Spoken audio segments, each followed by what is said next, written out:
कुछ तो है जो प्रकृति के परे होकर प्रकृति का आधार बना हुआ है। कुछ तो है जो भी हमारे आसपास है, उन सब का आधार बना हुआ है। कुछ तो है जिसके आधार पे सब कुछ चल रहा है। और शायद वो जो कुछ भी है वो निरपेक्ष है। और यदि एक निरपेक्ष एब्सोल्यूट हर चीज़ का आधार है, तो फिर कोई भी चीज़ रिलेटिव कैसे हो सकती है? उसकी रिलेटिवनेस का होना ये भी अपने आप में भ्रम नहीं है, ये भी अपने आप में इल्यूजन नहीं है। आइंस्टीन ने थ्योरी दी थी, थ्योरी ऑफ रिलेटिविटी। लेकिन वो जो थ्योरी ऑफ रिलेटिविटी है, वो जिसके लिए है, जिस माहौल में है, वो भी अपने आप में फिर इल्यूजन है ना। कई बार हम देखते हैं कि इंसान अपने कामों से, इंसान अपनी एक्टिविटी से जो है ब्रह्मांड में, प्रकृति में बहुत ज़्यादा हलचल पैदा करता है। मतलब इंसान की एक्टिविटी का जो असर है वो प्रकृति में दिखाई देता है। इसको हम दो तीन तरीके से समझ सकते हैं। पहली चीज़ तो ये कि जैसे बाहरी तौर पे तो सभी को दिखाई देता है कि भाई कहीं बम फोड़ दिया, कहीं कुछ कर दिया, कंस्ट्रक्शन कर दिया, तो एक असर दिखाई दे रहा है। आध्यात्मिक तौर पे जब हम ये कहते हैं कि इंसान के जैसे विचार होते हैं मरते टाइम, वैसे ही उसको अगले जन्म में उसको वैसा ही मतलब जन्म मिलता है, ठीक है।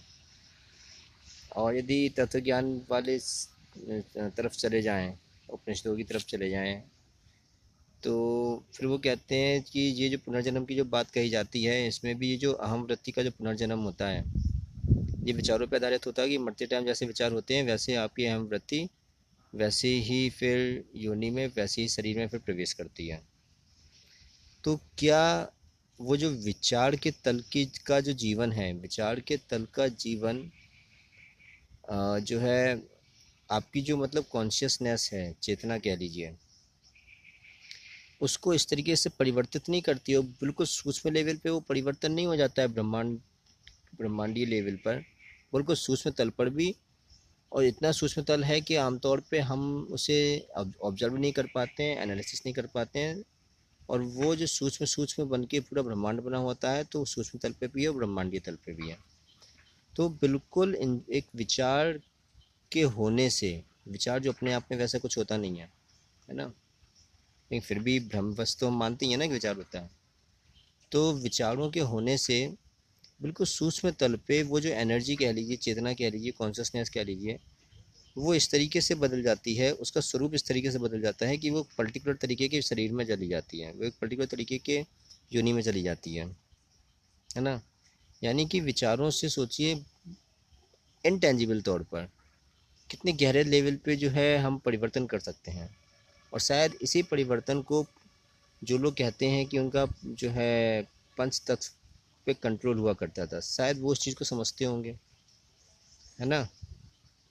तो ये जो एक चीज़ निकल के आती है कि सोचने से मतलब ऐसा कैसे हो जाता है ना, तो वो चीज़ भी मतलब पॉसिबल है।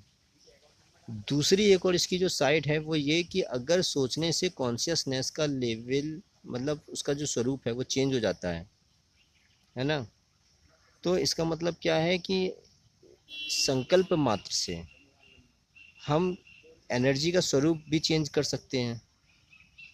वो एक अलग बात है कि उसकी एग्जैक्टली एप्लीकेशन कैसी होती होगी, टेक्निक कैसी होगी, वो तो मैं नहीं कह सकता।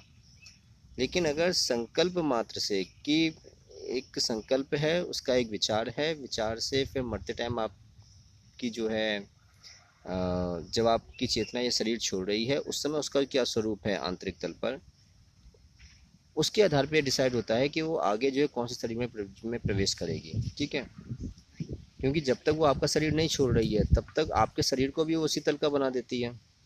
और यदि वो उस समय आपका शरीर छोड़ रही है, तो आपका शरीर छोड़ते समय वो जिस स्वरूप में होती है, वो उसी स्वरूप के किसी और शरीर में जो है प्रवेश कर जाती है।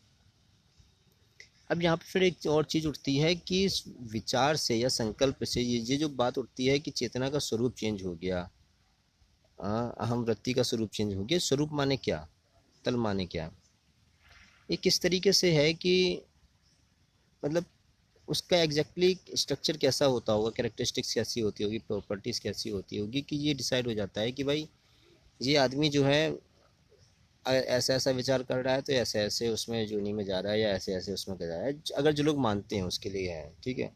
अदरवाइज तो तत्व ज्ञान में ये भी कहा जाता है कि कुछ ऐसा नहीं होता, जो अमृति का भी पुनर्जन्म जो अमृति का होता भी है। तो पुनर्जन्म तो हम इसी का मानते हैं ना कि भाई जो आपकी अहम वृत्ति है, ठीक है, उसी का होता है। तो विचार से अहम वृत्ति का स्वरूप जो चेंज होता है वो किस तरीके से चेंज हो जाता है, उसकी आखिरकार मतलब प्रॉपर्टी कैसी है।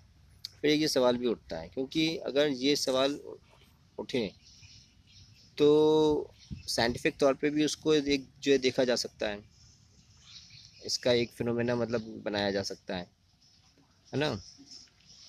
तो ये भी हमें समझना पड़ेगा कि